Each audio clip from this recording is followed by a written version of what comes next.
people don't want to watch Unrivaled, not because it's 3-on-3 basketball. There's one reason why they're not watching, and that's Caitlin Clark's not playing. Same reason nobody's watching college basketball right now, because Caitlin Clark doesn't play college basketball anymore. It's the same reason why nobody watched the WNBA until Caitlin Clark. Unrivaled does not have a talent issue. It has an absence problem, and that absence carries a name. Caitlin Clark. You only notice it once the metrics start to soften. The early curiosity cools. The clips travel less. Conversations shorten. The league still has skill, still has respected veterans, still has competitive games. But something essential is missing. Attention. The kind that pulls casual fans into dedicated viewers. The kind that turns highlights into habits. From the start, Unrivaled was positioned as the next evolution of women's basketball. Faster games. Fewer players. More freedom. More access. The concept was solid. The athletes were proven. But momentum in modern sports does not come from structure alone. It comes from gravity. From one figure who bends the audience toward the product. For months, many assumed Clark would be part of that equation. Not officially promised, but quietly expected. Her name floated through discussions. Her presence was treated like an inevitability. And when she did not arrive, the difference was immediate. Ratings did not collapse. They simply failed to climb. Buzz did not disappear. It just never broke through. Without her, Unrivaled looks like a strong idea searching for its spark. Which raises an uncomfortable question. Was Caitlin Clark the engine everyone planned around but never secured? Did the league mistake anticipation for commitment? And if the most influential player in the sport never puts on that jersey, what fills the vacuum?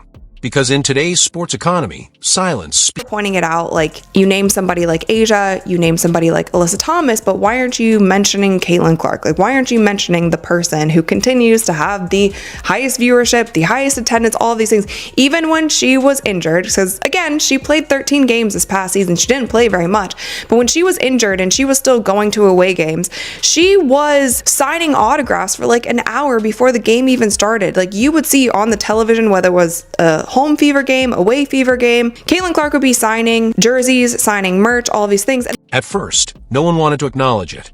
The league pushed forward. Games stayed on the schedule. Broadcasts stayed clean and confident. Marketing stayed relentlessly optimistic. From the outside, everything appeared stable. New sponsors were announced. Studio shows praised the vision. Social media stayed busy promoting progress and possibility. It all looked like momentum. But beneath that surface, a quieter shift was taking place. Engagement flattened. Conversations shortened. Casual fans stopped checking in as often. The excitement that usually grows week to week began to level off. Not a collapse, a pause. And pauses are dangerous in a business built on attention. Once you notice it, the picture sharpens. The product was still good. The athletes were still elite. But the emotional pull was weaker. The urgency was missing. The league was moving forward, but the audience was no longer being pulled with the same force. That is when the story changes. Because growth does not stall without a reason. And in modern sports, that reason is almost always tied to visibility, star power. Like Caitlin Clark is redeveloping her image as she take over social media all week and long. Caitlin Clark get affected by these type of acts and things, you know. Caitlin herself is doing her part to keep her hype alive. She got big time sneakers that's coming out. Allegedly, there is going to be a reveal for the Super Bowl commercial. We can finally see how Caitlin Clark's shoes are going to look, is what I'm hearing behind the scenes. And that's what this video is going to be about. Caitlin Clark. Some people brushed this off as another hit job. Others insisted nothing was wrong, that the league was growing exactly as planned. That patience was required. That criticism was premature. But this was never about tearing Unrivaled down. And it was never about putting Caitlin Clark on a pedestal. This is about understanding how modern sports actually work. Leagues do not grow on optimism alone. They grow on attention. They grow on urgency. They grow when fans feel pulled in, not told to wait. You can respect the athletes, believe in the mission, and still ask hard questions about momentum. Ignoring those questions does not protect a league. It blinds it. This moment is not driven by hate or loyalty. It is driven by numbers, behavior, and patterns that repeat across every sport that rises fast. When audiences hesitate, when buzz softens, when conversations drift, it is not personal, it is structural. And pretending otherwise has ended more leagues than criticism ever has. That analyst is racing the media. But I have to say, like, again, she's with congratulations for the new partnership with Sirius XFM or whatever it's called. Congratulations with the partnership. Definitely in terms of like actual, shows, it's her and Rosalina that do put out the best products. Like the likes of myself, Robin, and guys, we just ramble into a microphone, which is what I do well, which is like, I have so much respect for people that actually, put the time in to make like good shows, because I'm not very good at that. This is about how modern sports really function and why ignoring that reality keeps causing the same mistakes. Star power is not a side effect. It is the fuel. Every major league that has broken through in the last 30 years has done it on the back of a few recognizable faces who pull casual fans into the room. Once they arrive, the sport can grow. Pretending stars do not matter does not make a league more pure. It makes it fragile. The analysis highlighted by Rachel Dida lays this out clearly and without agenda. This is not clickbait or outrage theater. It is pattern recognition. She looks at audience behavior, media cycles, and historical comps across sports, and the conclusion is uncomfortable but consistent. Attention follows people before it follows institutions. Momentum follows storylines before it follows structure. You can build a strong product, sign talented players, and launch with serious investment, but without a central figure anchoring the public's interest, growth slows fast. This is not opinion. It is how the sports economy has worked for decades. When leagues forget that, they do not. A league called Unrivaled. It's a 3-on-3 women's basketball league that was started by Nafisa Collier, who plays for the Minnesota Lynx, and Brianna Stewart, who plays for the New York Liberty. Two WNBA players have been the face of this 3-on-3 off-season league, Unrivaled. They've been paying players somewhat significant money to play in the Unrivaled league. This is year 2.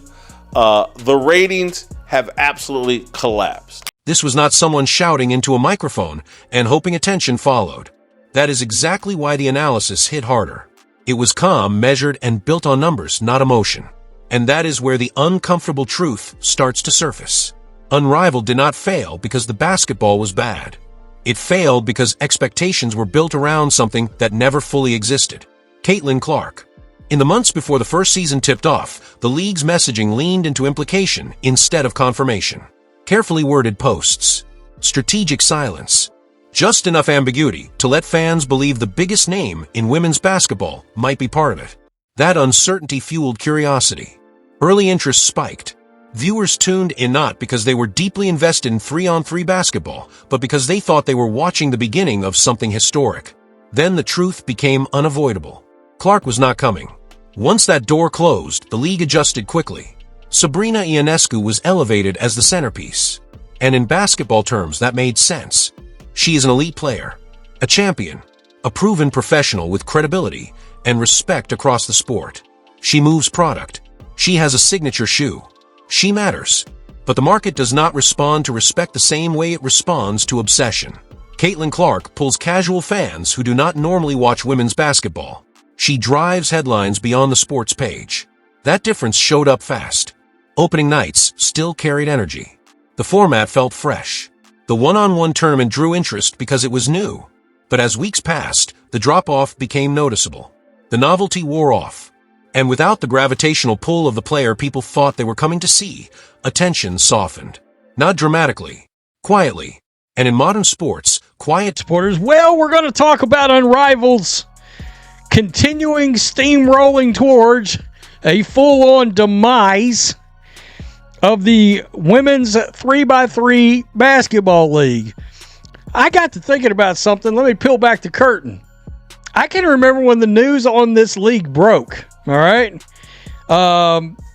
We found out about this league. Matrix sent me a link to the news that there would be a new women's 3x3 basketball league. At the beginning, the product felt rare, different, like something you cannot find anywhere else. But novelty has a short shelf life. And once that initial shine faded, the warning signs started to appear. Not with loud crashes or dramatic headlines. Quietly, week by week. Viewership numbers edged down instead of up. Later games pulled fewer eyes than earlier ones. Even playoff matchups struggled to match the interest of regular season openers. That is never the direction you want momentum moving. In person, the scene still works. Outdoor courts, music pumping, fans drifting between games. It feels modern, social, and alive. As an experience, it delivers. As a broadcast product that asks people to sit down, tune in, and stay locked for 2 hours, it becomes a tougher sell. History already showed this pattern. The men's Big Three league took off early because nostalgia did the heavy lifting. Familiar names, retired NBA stars, emotional connections built over decades. Women's basketball does not yet have that luxury. There is no deep bench of retired legends pulling in casual viewers out of memory and loyalty. That means the weight falls on active stars, players who move culture in real time, players who bring in people who do not usually watch. And that reality keeps circling back to the same name. Catlin Clark.